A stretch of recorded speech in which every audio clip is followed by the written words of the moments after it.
Esse aqui é o nosso tema. Cuidado, você está em perigo. Que tipo de perigo nós estamos vivendo? É claro que nós estamos falando aqui de algo espiritual.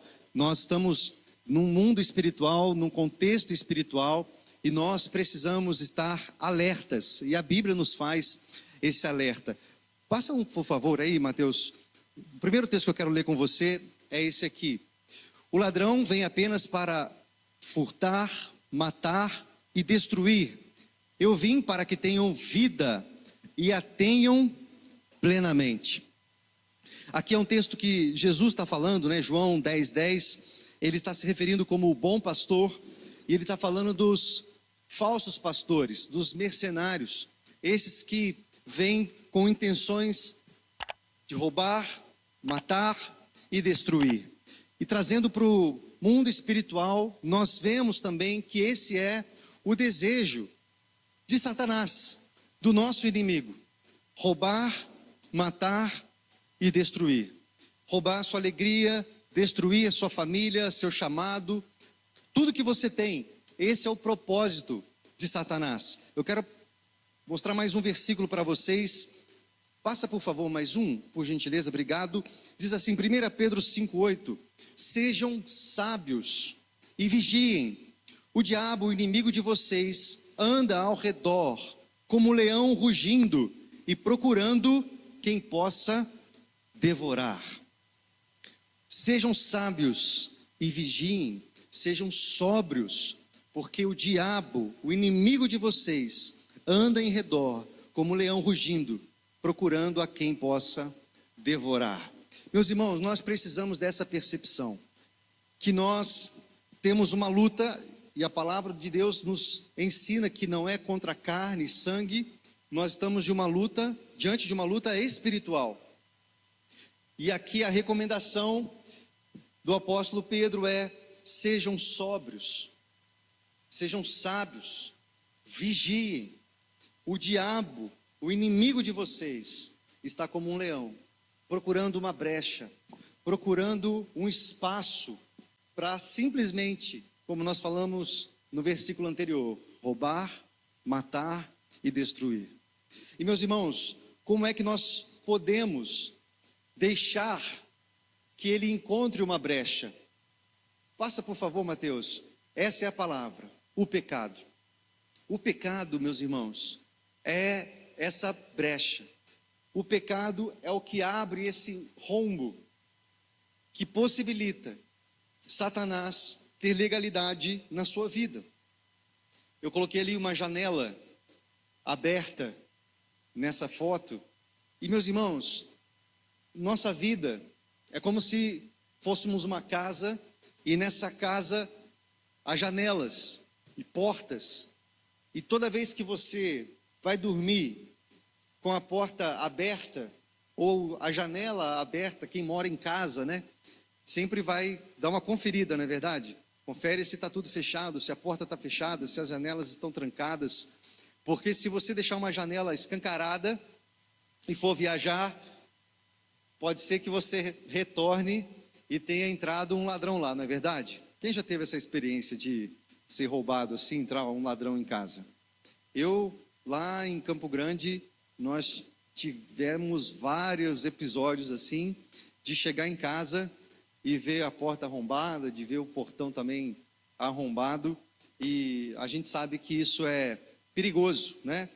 E espiritualmente também, meus irmãos, nós podemos abrir janelas, abrir brechas.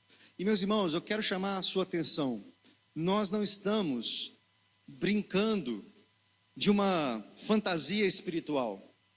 Quantos creem que o mundo espiritual é real?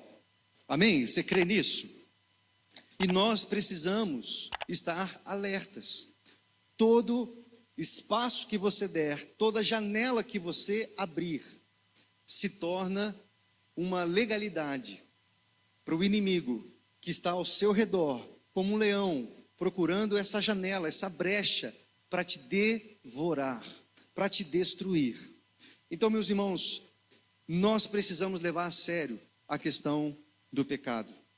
Eu quero ler um outro texto com vocês, por favor, obrigado, Mateus. Isaías 59, 1 a 2 diz assim: vejam, o braço do Senhor não está curto, que não possa salvar, e o seu ouvido tão surdo que não possa ouvir.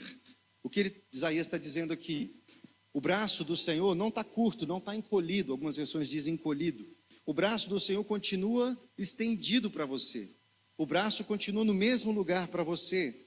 Os ouvidos dele não estão surdos, não estão tapados, mas as suas maldades separam vocês do seu Deus. Os seus pecados esconderam de vocês o rosto dele, e por isso ele não os ouvirá. Olha o que o profeta está dizendo para a nação, para o povo de Deus. O braço do Senhor continua estendido. Ele deseja abençoar, ele deseja cuidar, ele deseja conduzir você. Mas é você que se afasta. O seu pecado, a sua maldade separa você e seu Deus. Então Deus está no mesmo lugar. Deus está no mesmo lugar, com o braço estendido, querendo tratar você, curar você e abençoar você. Agora, você, por causa da sua maldade e do seu pecado, você se afasta. O seu pecado é o que separa você de Deus. E meus irmãos, isso é muito sério, muito sério. Nós não podemos brincar disso, porque nós corremos o risco de desenvolver uma espiritualidade fria, uma espiritualidade onde a gente não consegue perceber a ação de Deus, a gente se torna cauterizado, o pecado nos torna endurecidos. Eu falei para vocês uma ministração, se não me engano, na semana passada, foi na semana passada mesmo, que nós falamos do ouro, né, que passa pelo fogo para ser refinado. E aí, quando ele passa pelo fogo, as impurezas, outros metais sobem e o ouro fica no seu estado bruto e limpo no fundo. Então as impurezas precisam ser separadas. E nós precisamos entender, queridos, que se nós temos impurezas, não confessa, pecado não confessa, se não houve arrependimento em nós, nós estamos nos cauterizando, nos distanciando de Deus. Nós não temos aptidão para as coisas espirituais. Muitos falam assim: não, eu não sinto mais vontade de orar, eu não sinto mais vontade de ler a Bíblia, eu não sinto mais vontade de evangelizar, eu não sinto mais vontade disso ou daquilo. E talvez vamos culpar a igreja, vamos culpar o pastor, vamos culpar o líder da célula. E meus irmãos, você pode mudar de igreja quantas vezes você quiser, mas se você não tratar um problema que se chama pecado na sua vida, não adianta. Você pode ir atrás de um show gospel, de uma igreja que tem luzes e um som super poderoso, e uma equipe maravilhosa, e uma palavra ungida, e aquela coisa. Meus irmãos, mas se você não tratar uma coisa que se chama pecado na sua vida, não adianta. Há uma separação, não há comunhão de luz e trevas. Não há comunhão de luz e trevas. A palavra do Senhor nos conduz, nos incita, nos encoraja a todo momento a viver em santidade, a viver uma vida separada, em integridade. E muitos de nós estamos morrendo espiritualmente, queridos, porque não tratamos o pecado, porque tratamos como comum, como trivial, algo que é errado, e nós flertamos com o pecado, e brincamos com o pecado. E o pecado não é algo que a gente brinca como uma criança brincando na praia de areia, e depois, a gente foi para a praia umas 2 semanas atrás, e a Laurinha estava lá, né, Laura? E o Benício simplesmente fazia um Benício empanado, né? Porque ele ficava rolando na areia, literalmente. Aí ficava a cabeça, o cabelo, tudo cheio de areia. Mas areia é isso, você passa a mão depois e tira a areia, não é verdade? Você tira a areia. Mas fogo não, queridos. Você brincar com fogo, você passa a mão depois, não adianta, queima, tem consequências. E se você não prestar atenção nisso, você nunca vai romper com Deus. A sua vida continua sempre a mesma superficialidade. Você continua sempre na mesma desmotivação, no mesmo desinteresse. Você tem muitas oportunidades e você não tem vontade de fazer nada. você está endurecido, você está desanimado. E talvez você coloque a culpa em outras coisas, em outras pessoas, e tudo bem, você tem direito de culpar quem você quiser. Mas eu quero chamar a sua atenção, meu irmão. O problema não são os outros, o problema é você. O problema é o pecado que você não tratou.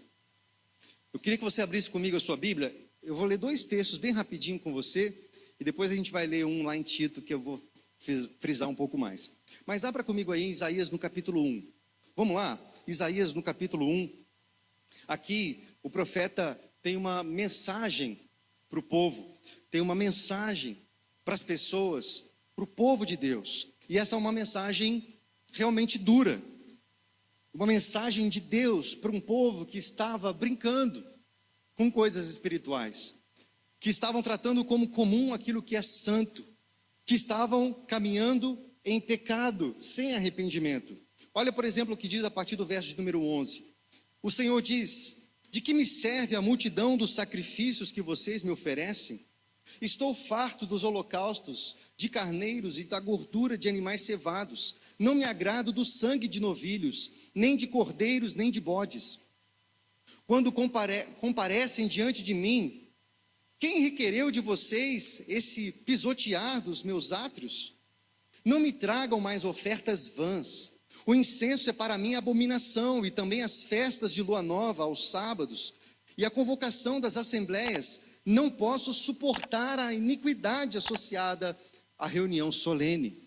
Meus irmãos, vamos fazer uma pausa aqui. Olha o que Deus está dizendo.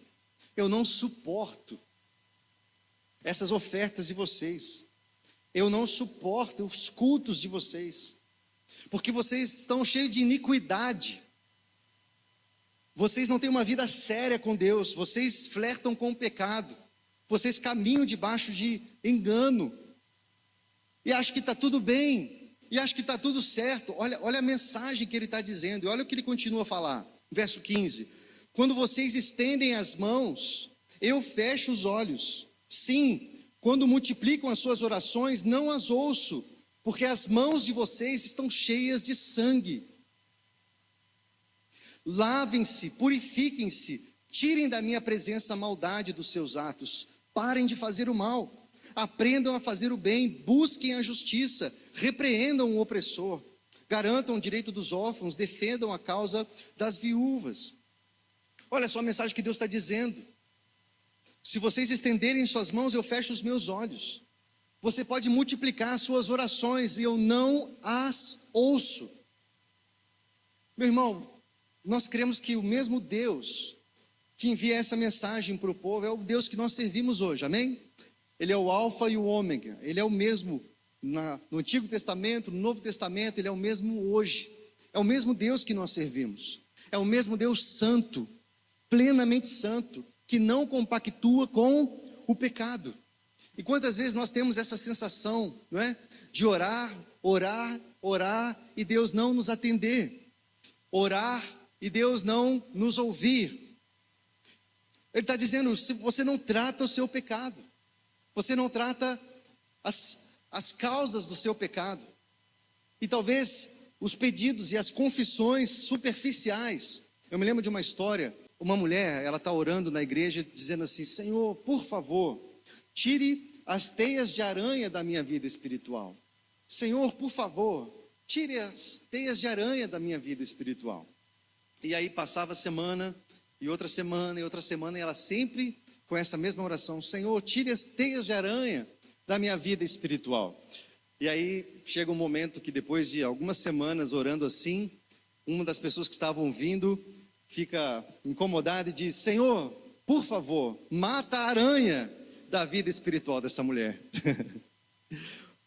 A mulher só pedia perdão pelas teias, mas não pela causa das teias, que era a aranha.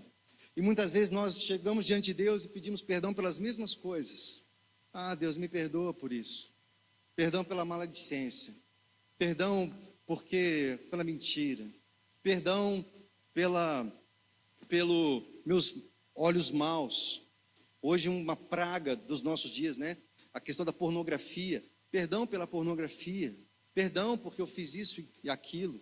E meus irmãos, você vai ficar falando as mesmas coisas Você não trata as causas, não quer resolver o problema. E é isso que Deus está cobrando do povo, meus irmãos. Nós precisamos levar a sério isso. Agora vai comigo lá para Malaquias, no capítulo 1. Malaquias é fácil de achar. Vai para Mateus e volta um pouquinho e você acha Malaquias rapidinho. Malaquias no capítulo 1 é uma mensagem muito semelhante de Deus para o povo. Uma mensagem muito semelhante. Olha só o que Deus vai falar aqui para os sacerdotes. Ele está dizendo isso para o povo dele. O filho honra o pai, o servo respeita o seu senhor. Se eu sou o pai, aonde está a minha honra? Se eu sou o Senhor, aonde está o respeito para comigo? Eu, o Senhor dos exércitos, pergunto isso a vocês, sacerdotes que desprezam o meu nome. Mas vocês perguntam, como desprezamos o seu nome? Vocês oferecem pão impuro sobre o altar e ainda perguntam, em que te temos profanado? Nisso, de pensarem que a mesa do Senhor pode ser desprezada. Quando vocês oferecem um sacrifício, um animal cego, será que isso não está errado? E quando trazem um animal coxo ou doente, será que isso não está errado? Ora, experimentem oferecer um animal desses ao seu governador. Será que ele se agradará de vocês ou será favorável a vocês? Diz o Senhor dos exércitos. Olha o que Deus está dizendo para o povo. Vocês me oferecem um animal cego, um animal coxo. E meus irmãos, na hora do sacrifício, todo animal vai virar o churrasco ali, não é verdade? Era feito o sacrifício. Faz diferença se o animal é cego ou não? No final das contas? Faz diferença se o animal é coxo ou não? Ele vai ser queimado ali, não é verdade? Mas Deus está dizendo, por que vocês estão me trazendo o cego? O coxo? O animal com defeito? Por que vocês não fazem o melhor? Se eu sou o Senhor, onde está a honra? Se eu sou o Pai, cadê o respeito? Por que vocês não me oferecem o melhor que vocês têm? E muitas vezes nós, nessa questão das ofertas, né? Eu sei que é um tema complexo e bastante polêmico, não é verdade? Mas quantos de nós vamos ofertar na igreja, a gente oferta X, mas sai daqui, a gente vai para um restaurante e gasta 3X, tranquilamente. Ou mensalmente a gente não pode se comprometer com um valor, mas a gente se compromete com a internet, com o cartão de crédito, com, sei lá, com tantas prestações. A gente está dando o nosso nome mensalmente, mas diante de Deus, a gente, eu não consigo ser um dizimista, eu não consigo ser um ofertante, eu não consigo ser regular nas minhas contribuições. Ele está dizendo, por que vocês estão me oferecendo o pouco, o defeito? Por que vocês não fazem o melhor? Se eu sou o Senhor, cadê a honra? Se eu sou o Pai, cadê o respeito? E agora, supliquem o favor de Deus, para que nos conceda a sua graça. Mas com tais ofertas nas mãos, será que Ele será favorável a vocês, diz o Senhor? Quem dera houver, olha só isso aqui, pessoal. Quem dera houvesse entre vocês alguém que fechasse as portas do templo, para que não acendesse em vão o fogo do altar. Eu não tenho prazer em vocês, diz o Senhor dos exércitos, e nem aceitarei as suas ofertas. Ele está dizendo, é melhor que vocês fechem as portas. Fecha a porta. É melhor não ter culto. É melhor não ter oferta. É melhor não fazer nada do que fazer isso. Porque vocês levantam as mãos dizendo que Ele é santo e saem daqui e continuam vivendo em pecado, sem arrependimento, sem constrangimento, sem um mínimo de remorso, quanto mais arrependimento. Eu não tenho prazer em vocês. Olha como é sério isso, meus irmãos. E vocês dizem ainda, que canseira, e torcem o nariz, verso 13, para isso diz o Senhor dos exércitos. E quantas vezes a gente faz isso, né? Ai, que canseira, tem que ir na igreja de novo.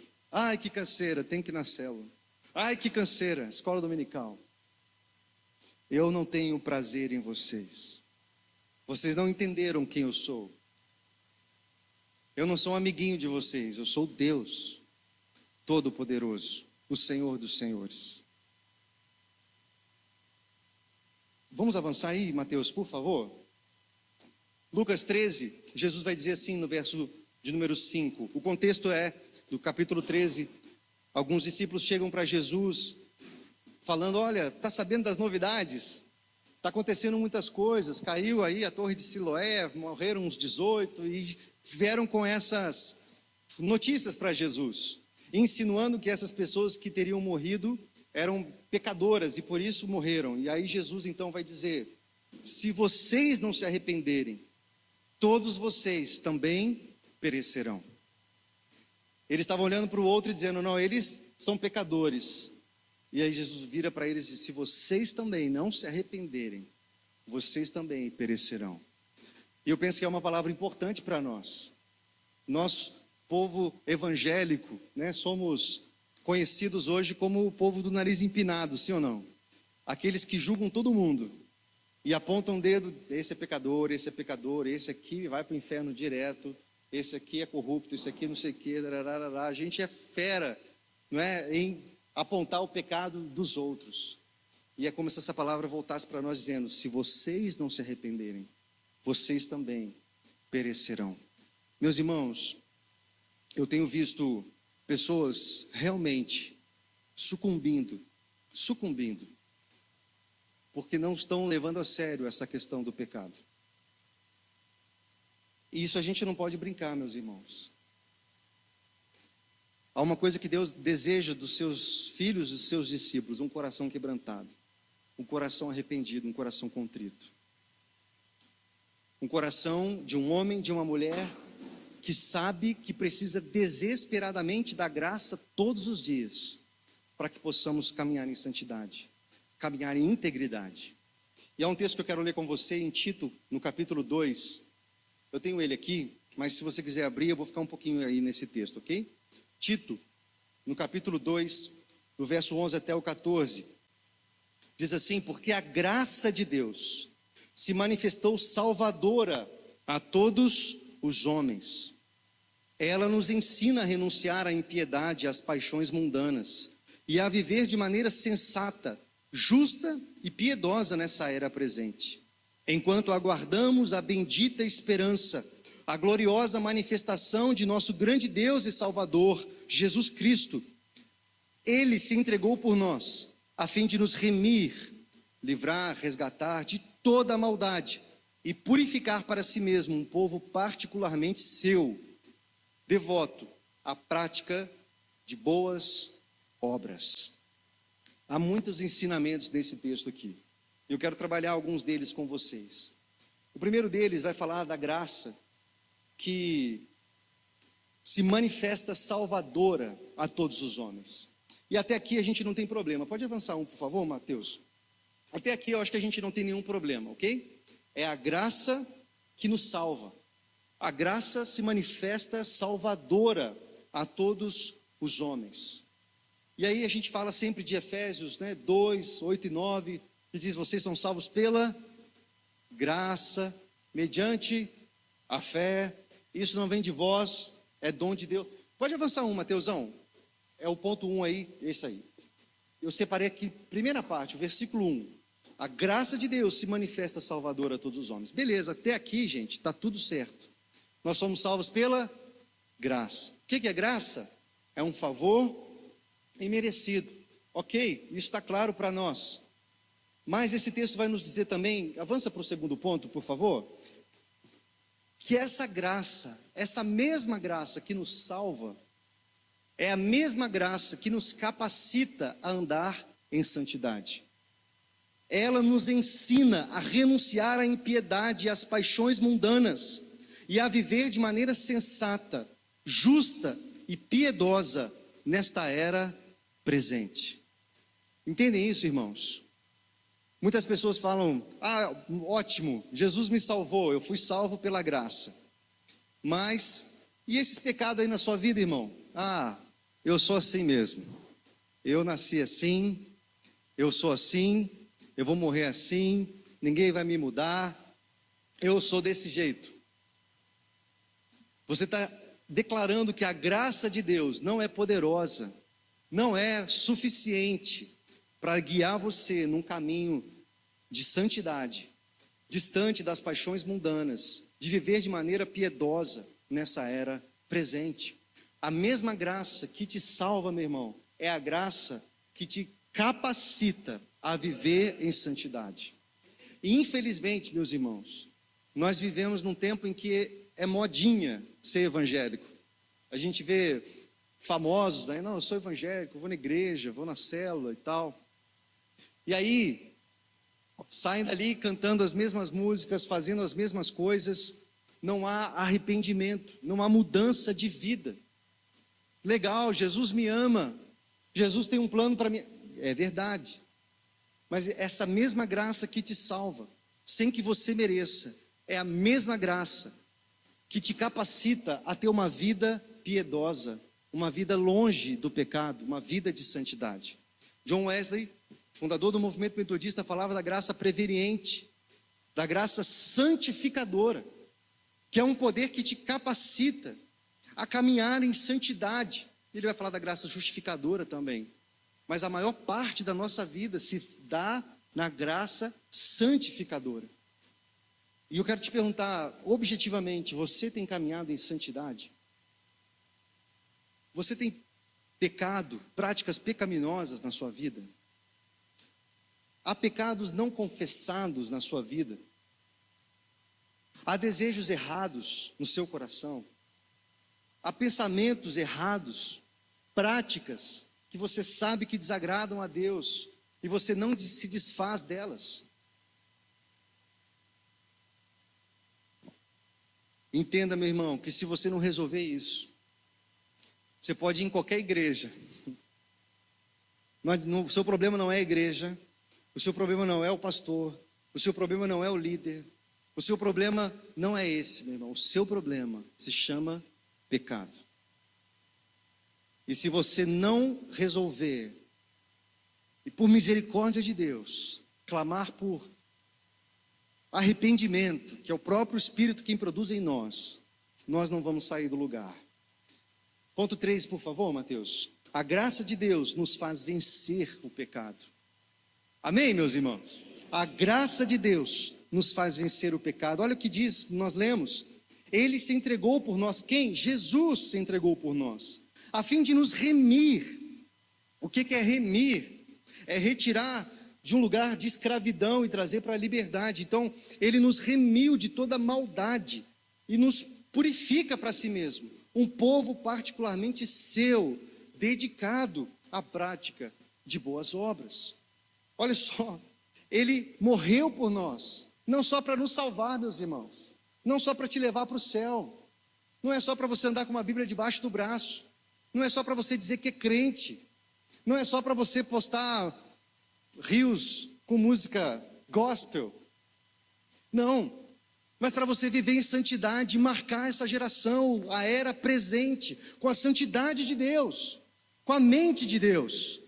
Aí, meus irmãos, você perdeu uma oportunidade de falar amém, amém, queridos.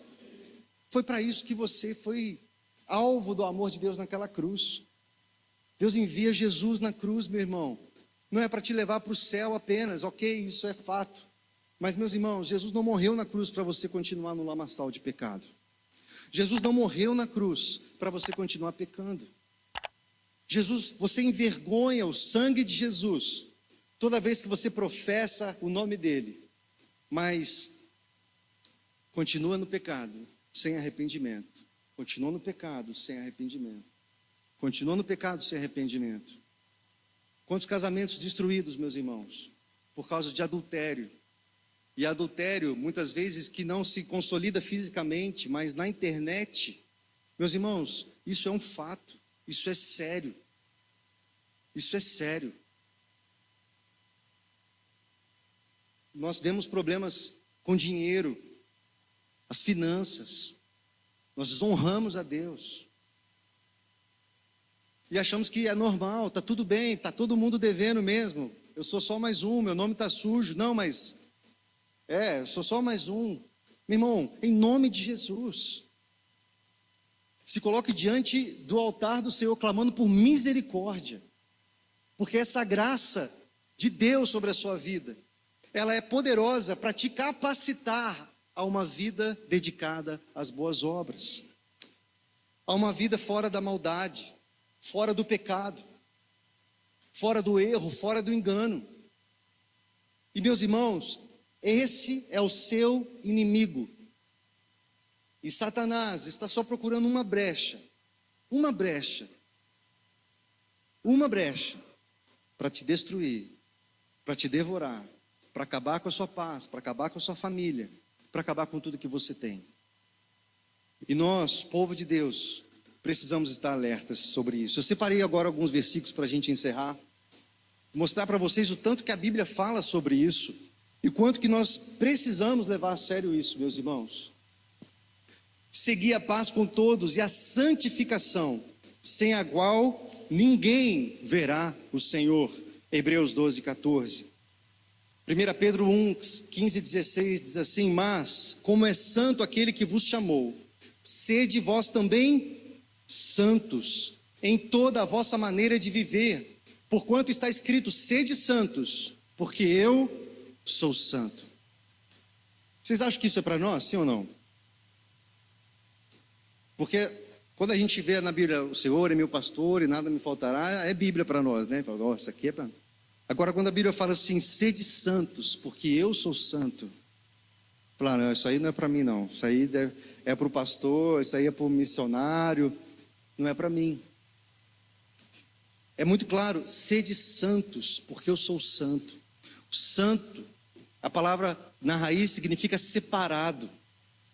É alguém separado, alguém consagrado, alguém que não está em trevas, meus irmãos, não está debaixo de mentira, não está debaixo de engano. Há um livro que a gente já estudou aqui na escola dominical: quem é você quando ninguém está olhando? Quem é você quando você está sozinho de madrugada na internet? Quem é você nos grupos do WhatsApp? Quem é você quando não tem ninguém olhando para você? Quem é você quando a sua mulher não está perto? Quem é você quando seu marido não está perto? Quem é você quando você não está na igreja? Quem é você? Romanos 6, 22 diz assim: mas agora, libertados do pecado e feitos servos de Deus, tendes o vosso fruto para a santificação e por fim a vida eterna. Está muito pesada a mensagem, pessoal? Faz um amém aí para me ajudar. Há um fruto, querido, que te leva à santificação. Vamos mais um, por favor, Mateus. Porque Deus não nos chamou para a impureza, mas para a santidade. Bora lá, gente. 1 Tessalonicenses 4:7. Deus não nos chamou para a impureza, mas para a santidade. Amém, meu irmão? Josué 3:5 diz assim: disse Josué também ao povo: santificai-vos, porque amanhã o Senhor fará maravilhas no meio de vós. Nós queremos viver maravilhas na nossa família, no nosso trabalho, amém? Em tudo, nós queremos viver. Mas o caminho da santidade tem um preço, é renúncia. É você estar namorando, segurar sua onda, meu irmão, e ter um namoro santo, um namoro separado, um namoro diante da presença do Senhor, um casamento abençoado no altar. Nas suas amizades, os adolescentes e os jovens, né, que são mais atraídos e há tanta demanda para eles, né?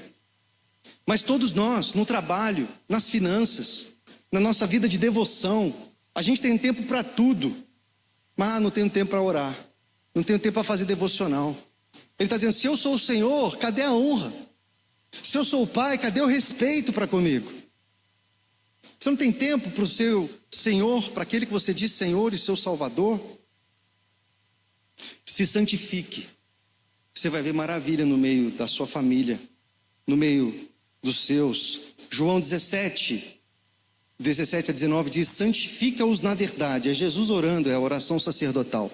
Santifica-os na verdade, a tua palavra é a verdade. Assim como me enviaste ao mundo, eu os enviei ao mundo. Em favor deles eu me santifico. Jesus falando. para que também eles sejam santificados pela verdade. Em favor deles eu me separo, eu me dou, eu me entrego. Em favor deles eu sou sacrificado, para que eles também sejam separados. Para que eles também, quando são lavados por esse sangue, se separem, se consagrem, sejam íntegros. E meus irmãos, nós estamos vivendo um tempo de uma crise de integridade. Integridade. Integridade fala de ser inteiro. Inteiro. Nos seus valores, nos seus princípios.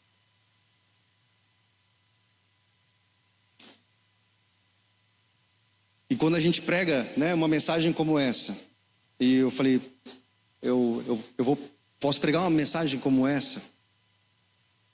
E eu pensando, né, nas áreas da minha vida, e falar, Deus, até aqui o Senhor tem sustentado, até aqui o Senhor tem me guardado. E a gente, nos mínimos detalhes, poder ter a integridade para pregar o Evangelho. Porque nós sabemos que hoje, no mundo evangélico, está absolutamente manchado por causa de pregações que não têm vida, de mensagens que se falam, mas não se vivem.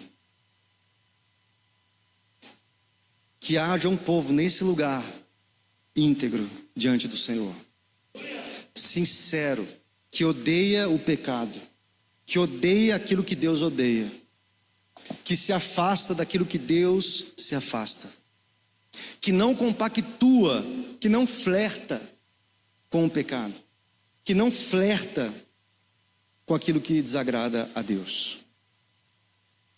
E queridos, hoje nós vivemos nesse trânsito, né? É mais fácil mudar de igreja do que tratar a nossa vida. É mais fácil ir para um outro lugar, para uma outra mensagem, do que tratar áreas que precisam de tratamento. E meu irmão, em nome de Jesus, eu queria incentivar você, não se esconda. Tira aquilo que está debaixo do tapete. Se santifica. Amanhã o Senhor fará maravilhas no meio de vós. Não brinca com isso, querido. A mensagem de Deus para o povo, eu prefiro que vocês fechem as portas. Vamos parar de brincar de igreja? Vamos parar de brincar desse negócio? Fecha logo isso aqui. É melhor que vocês nem tenham culto. Fecha a igreja. Se for para ser assim, cadê a honra? Cadê o respeito? Cadê a santidade? Que o Senhor possa encontrar corações arrependidos nesse lugar, amém? Vamos ficar em pé, vamos orar. Eu gostaria de convidar você a sinceramente olhar para o seu coração e ver se há algum caminho mau. O último slide que eu tenho para você são essas áreas para a gente pensar. Jesus não morreu na cruz pelos nossos pecados para que continuemos vivendo no pecado. Arrependa-se. Quais áreas da sua vida precisam de mudança, meu irmão? Creia no poder santificador da graça de Deus. A graça não apenas te salva, ela te santifica. Quem quer a graça apenas para o perdão dos pecados, mas não para libertação e santidade, não entendeu o Evangelho de Jesus.